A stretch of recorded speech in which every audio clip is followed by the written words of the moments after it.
This is Moderate Voices. We are going to be discussing political participation today. This is kind of in reference to all the people who are showing different levels of participation, and even us, we have different levels of what we think should be the minimum that everybody should do. I personally think that every American citizen should vote, but I don't think it should be required. Some nations actually require it. I don't think it should be required. I think it should be voluntary, but you should do it. So today we're going to kind of discuss political participation and five different, I'm going to come up with 5 different levels and 5 different terms associated with those levels. We don't have them preset right now, so we're going to kind of come up with them during this show. The first level is basically non-participant.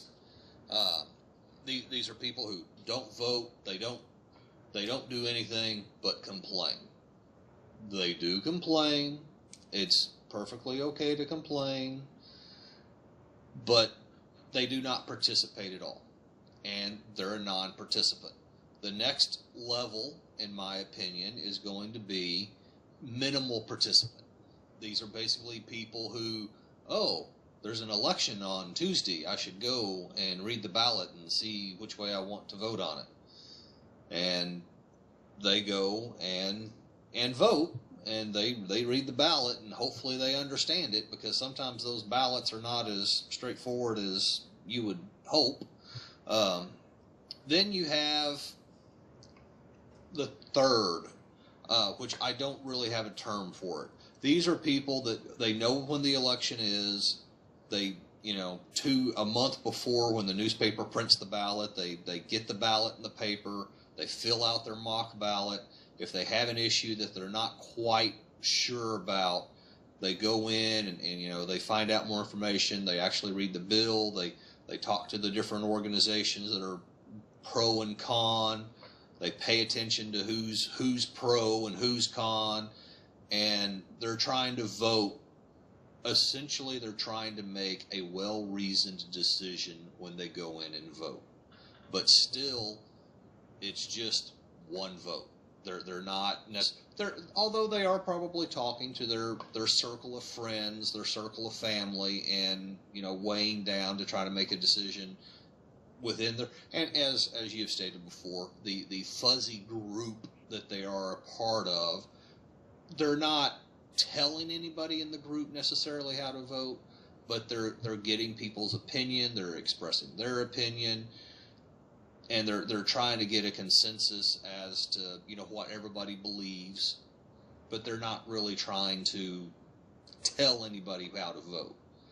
Then you move into the fourth level, which this is your party organizers.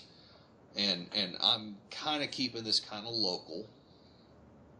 Your local Republican Party, your local Democratic Party, the people who actually organize, get all the signs out, and are actively campaigning for a particular point of view.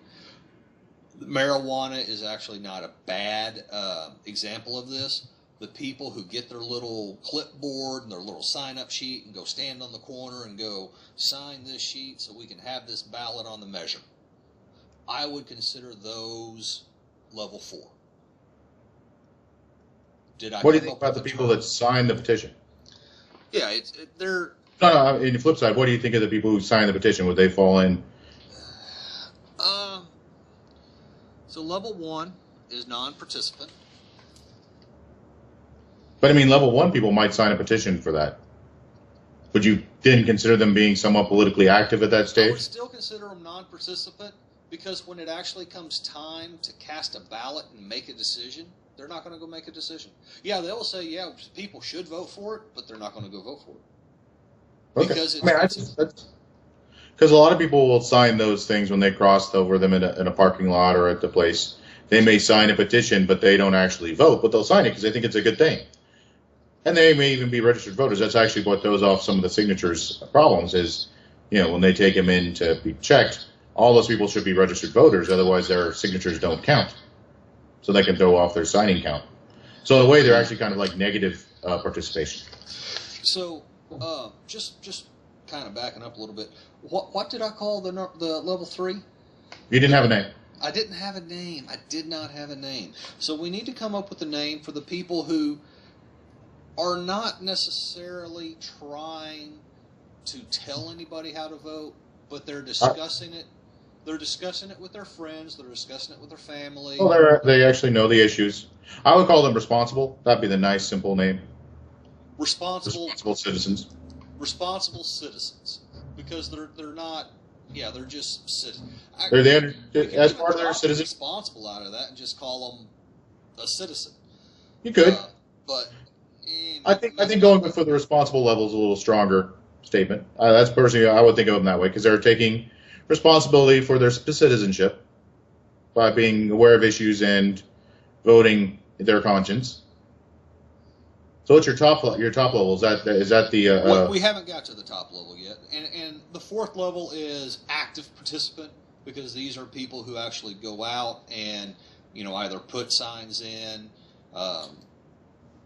They're trying to drum up the support in the local communities to vote a particular way, or they're trying to shape the argument to convince the responsible citizens to vote with them. Okay.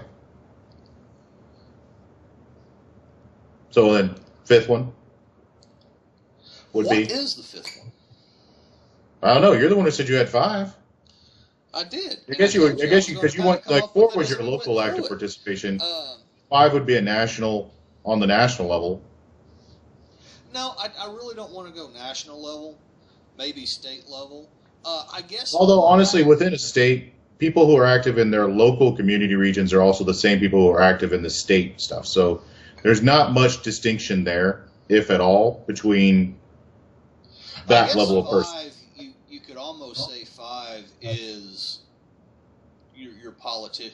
The actual people running for office would be in the 5th group. The actual people who actually run for office and serve. Well, no. Or are employed by your office. Your interns, your secretaries, your people who are.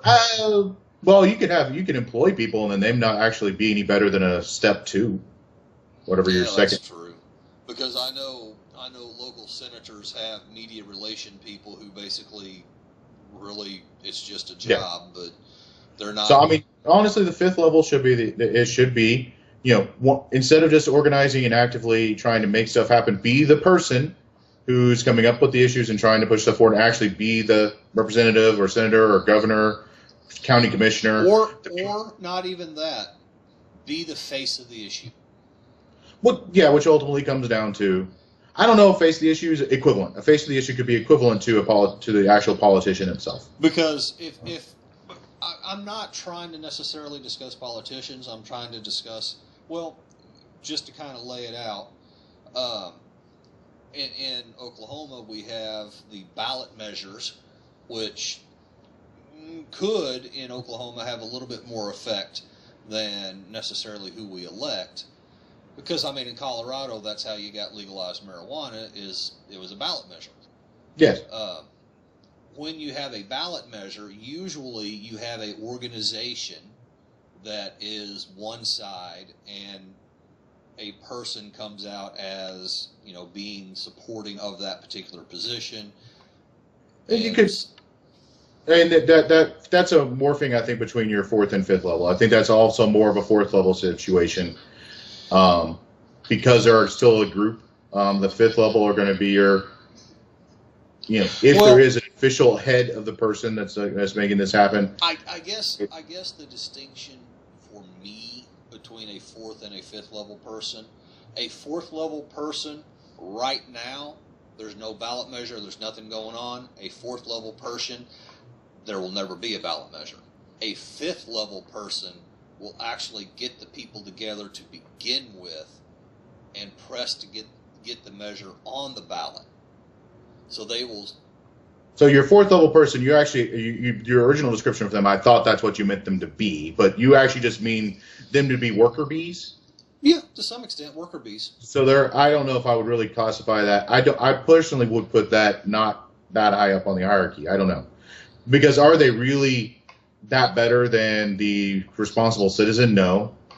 because they're just worker bees. They're not doing anything other than, their group that they talk about. That's the group they deal with. They don't actually shape or anything. I think that your fourth level should be people who shape those amorphous groups, the groups who shape things. The group collective of a stuff should be like the fourth level, and then your fifth level are your actual, your final hierarchy level. I mean, where your final hierarchy has to be the people who actually do it, whether it be in the legislature or wherever. And that also fits in the people who actually do make the petition and do that. Yes, and there's a person who runs that organization who makes this petition. So they in follow other words, you're saying the fourth level person is kind of the local organizations, the people who go out and drum up support, and the fifth level is your politicians, your lobbyists, the people who basically it's every day. It's their everyday job. And that's what you were trying to say about people who are employed. But I'm talking. But people employed aren't necessarily any more active in things other than that. The other level of person is every day they go out trying to accomplish their mission or their objective within the political spectrum. So the people who go on radio talk shows all the time.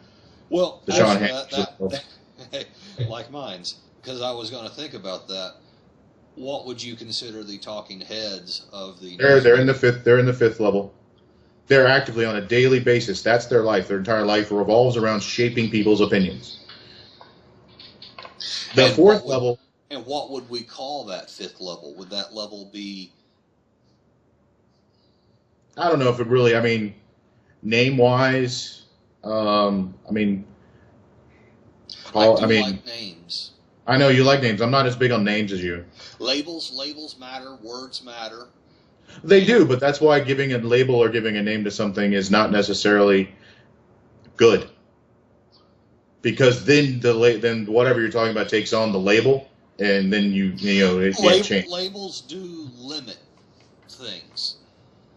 I mean, talking about it in a tiered system, I like thinking about it about 5 tiers of participation, and your fourth tier is the fourth and fifth tier is confusing because that's where you get into activism and actively doing things. And I think actively doing stuff, participating, throwing your voice in, and being active in your participation, and making signs, participating in town halls, stuff like that. That is a fourth level stuff.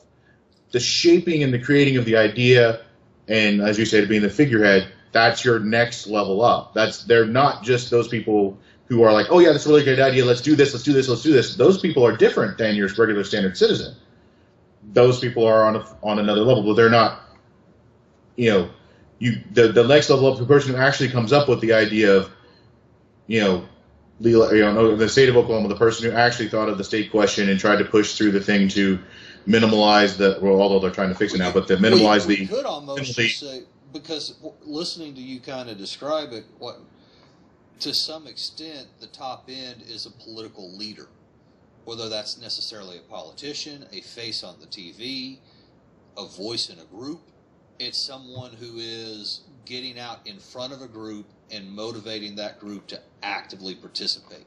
Because whether or not what they're doing is productive to their point of view is an entirely different conversation. But a political leader, whatever, because your politicians are almost by default political leaders for their areas. Well, they have to. They have to. But there are other political leaders in the group or in the area that don't necessarily align with them. Usually, your town mayors are political leaders. Well, yeah, but again, they're politicians. They had to win an election. Not necessarily. Some are hired. That's usually not called a mayor, but okay. What are they? Oh, town managers. What? Yeah. Sometimes. Usually, the town manager is hired by the mayor, but depending on the structure it's set up. They're either hired by the mayor or they're hired by the city council who's elected. Yeah. Your city councilman, your they're local county commissioners. Yeah. So all elected people have to get out in front and have to be doing stuff, and they have to have people want to be behind them. So that's your top tier, and that times kind of makes sense. Your tier underneath is a tier of people that actually actively try to push those people who are out in front forward. Then you have the responsible citizens who actually try to follow and pay attention to what's going on. They actively want to know what's happening so that they can put their vote, their weight behind the thing they think is correct. And then you have the tier below that who, an election's coming up, I got to do something. I have to have, because they feel that they should have a say, but they're not really paying attention most of the time. So they're trying to make up ground every time.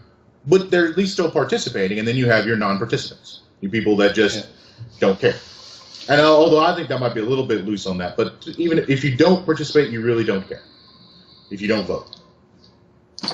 So even if you say I care a lot, I just don't, I'm exercising my choice to not vote. That is a choice if you actively choose to not vote. But very few people are you know me. I've actively chosen not to vote in any. I've only voted in 2 elections since I've only voted in 3 elections.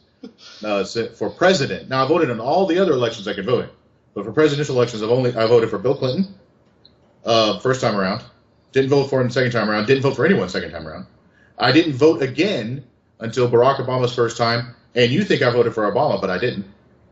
I voted for the first time around. It was McCain, right? Yeah, I think it was McCain because it was McCain, and then it was. I voted for McCain, which I mean, you're like, whoa, that's weird, but no, not real. Well. What's weird is the fact that his running mate and you still voted for him. Yes, that is weird. That was almost to say you could put me in the chalkboard of like this time people voting for Trump or whatever. Anyway, and then I voted. That's it. Those are my elections. Now there's a difference. I have actually actively not voted. You know how I actively don't vote? I go to the polling place. No, I did the exact same. What I'm saying, I went and voted and didn't fill out the presidential part. Well, as you stated, in some states, when you do that... Yeah, now that I'm in Texas, that's not an option. Your entire vote doesn't count. So I'll have to vote. This was the last presidential election, unless I move back to Oklahoma or to another state, where I will be allowed to not vote for president, which kind of bums me out. Because I personally think that's what all states should go to. Only vote on the things you know. And... you should count what they vote on, and if they don't vote for something, don't discount the entire ballot. I think you go in and you actively don't vote. You go in, you get a ballot, you feed it through the machine, and you don't fill it out. You choose to vote for the things that matter to you. I think that's legitimate. That's a legitimate choice that our citizens should make.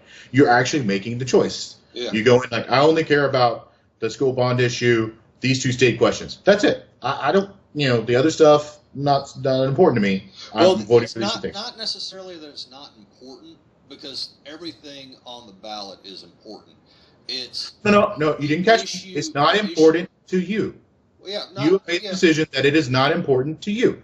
You're right. In general, everything on there is important, but as an individual, you should have the right to choose what's important to you. Because not only could it be not important to you, it could also be that it's so far outside of your normal view of things. Let's face it, some of the farming rules that come up, if you're not a farmer, or if you're not, some of those things just get so weird that I'm not entirely certain what they're actually trying to accomplish. Yeah. But it's on the ballot, and I have to go in and read both sides, because there's always 2 sides to it, and read both sides and try to decide, okay, which one is... And I think in those situations, yeah, really, how much does it affect? I mean, if you shouldn't feel like you have to make a choice on that for your whole and for the other things that matter to you to matter, because it doesn't. Maybe 5 years from now, when however it goes through, you realize, oh, I shouldn't have voted that way, or I should have voted a different way. But until sometimes you just don't, and that doesn't necessarily make you a level 2 person. You could be a level 3 person and actually be actively choosing what to pay attention to. But I think that's a good tiered system. About 5 tiers is about right. That's where people fall in, and I think a lot of people get angry various times between. I think the people in like the 3rd level are the ones who get yelled at the most, because they're the ones who typically actually the ones who are responsible citizens. I actually think there are a lot less there than there are in the people who just, the political minimalists, as you called them, the level 2. They just remember to do stuff at the time, and the political active, and the level 4 where they're very active, and I would call those the political activist level. So you have the political activist levels, tier 4, and then your political minimalists vastly outnumber the people in the responsible citizenship, or at least people in responsible citizens feel they're vastly outnumbered. I'll put it that way, because. Well, I would say most people think that it's a pyramid. Yeah. The non-participants are the most. The minimalists are next, and then But my thing is, I kind of think of it as more like a V, with the third being in the bottom. Yeah, like you kind of like that. So you have lots who don't. A pyramid. What's the difference between a pyramid and a V? Well, pyramids look like this. The third dimension.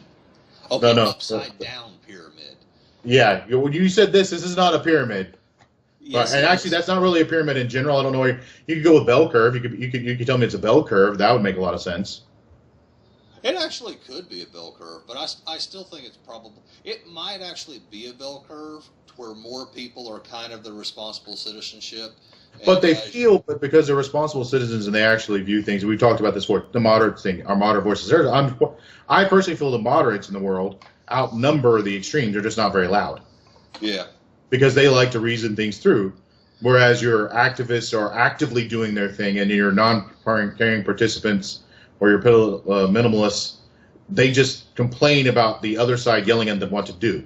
So you only ever hear these two things, and you're sitting in the middle trying to make decisions based on information. Well, not based on information, based on the extreme viewpoint information. Because you don't hear, well, if this is just a little tweak here or a little tweak there, this could happen, No, it's either we're going to, go completely this way, or we're going to go completely off the rails this way. We're not going to try to stay on the road. No. We need to take the detours. But I think, having a system, I think most people do probably fall into, honestly, 2 or 3. But there's more in 4 than I like to admit, I guess. Yeah, and just to kind of explain why I wanted to do this is we were discussing about protesters and some other issues, boycotting, what's effective, what's not effective, what should people actually be participating in, what is the most effective way to get your voice heard, what should you be doing to get your voice heard, because ultimately you only count if you're heard when you want to be. Yeah. So, what's the minimum requirement? If you're out there protesting, how much information should you have about the issue that you're protesting about? And we're not even getting into it, but this was kind of the disconnect between the two of us having a conversation, and even we couldn't exactly establish what field we were playing on. So I felt that we just kind of needed to get this information set down. You have a tendency to always have to put things in pigeonholes. And my actual thing is, I think most people flow between 2 and 4. They're not in any one 100% of the time. I would say I would say most people think they're 3. They're probably 2 until they get an issue. Well, no, I don't even. And then they're 4. Your level of 2, it depends. I think people sway. They go back and forth. If it's something, like I said, the idea of choosing. That's why I think we always have issues, or we get into these kind of things. You must label things. You must put things in categories and have orders and structure. And I kind of look at things in, well, yes, you have a scale. There is a scale of like this side is extreme one way or extreme the other way. And I don't think that that you can actually, I don't necessarily, I do math all the time where I break things up into parts. I think the partitions are that partitioning is kind of silly. Well, I think people move on the spectrum. The other issue that we were kind of discussing, the scale that you have can also be issue related.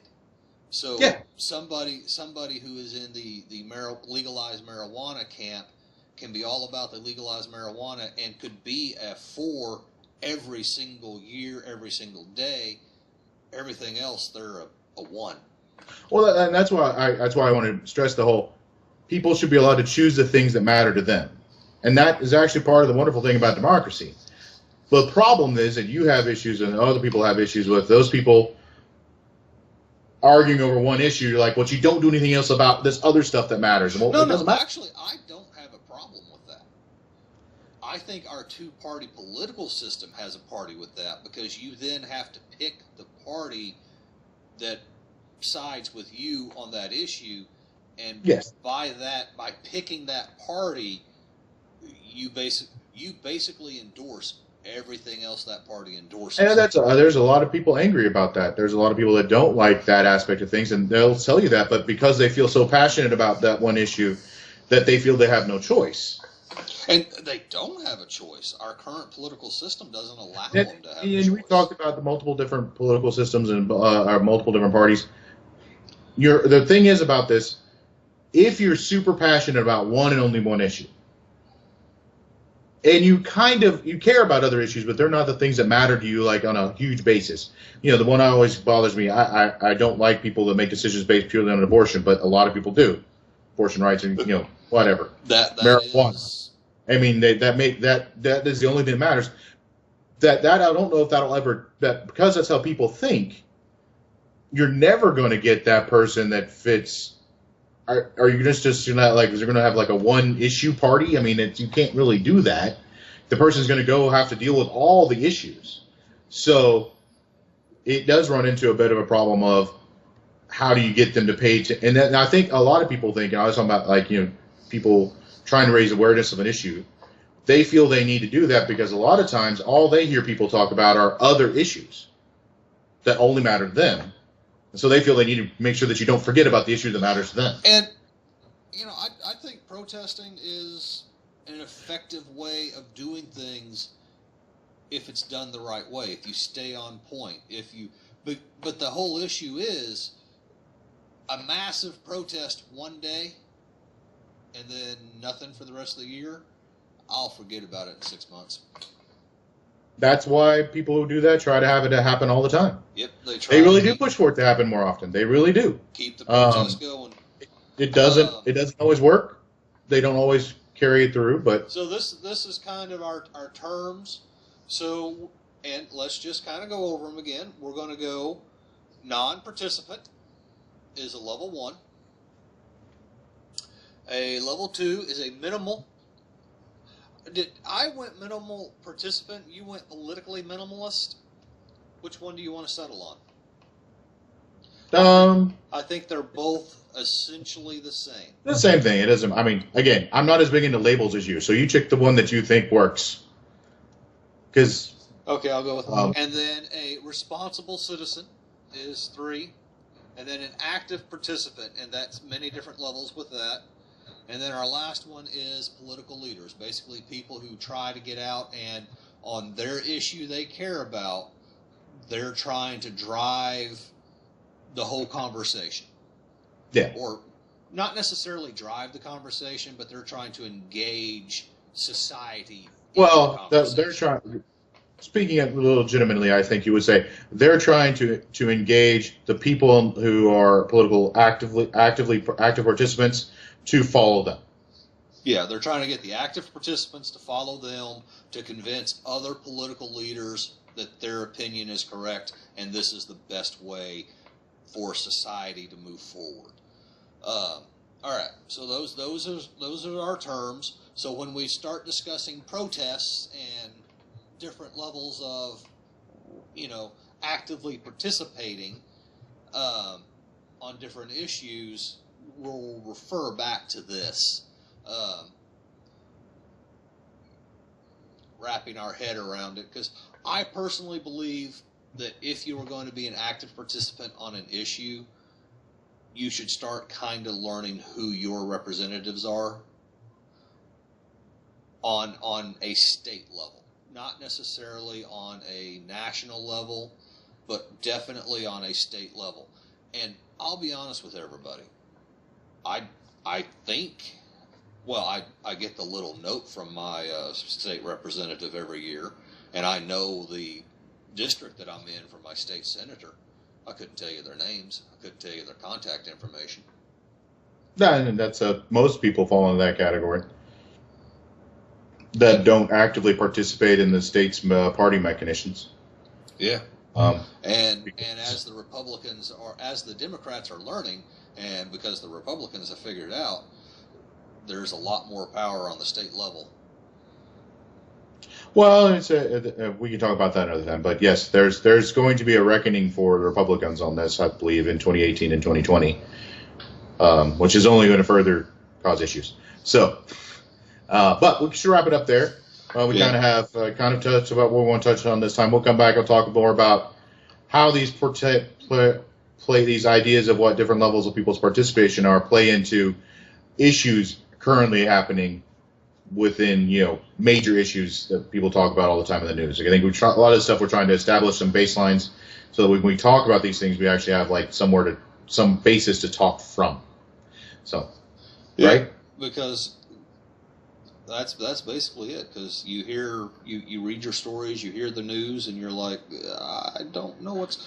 Because to me, it's just too much chaos. So I'm trying to put a little order in it to begin with, so that once we start engaging in the chaos, maybe it won't overwhelm me. But that's it for this episode. I'll go ahead and wrap it up.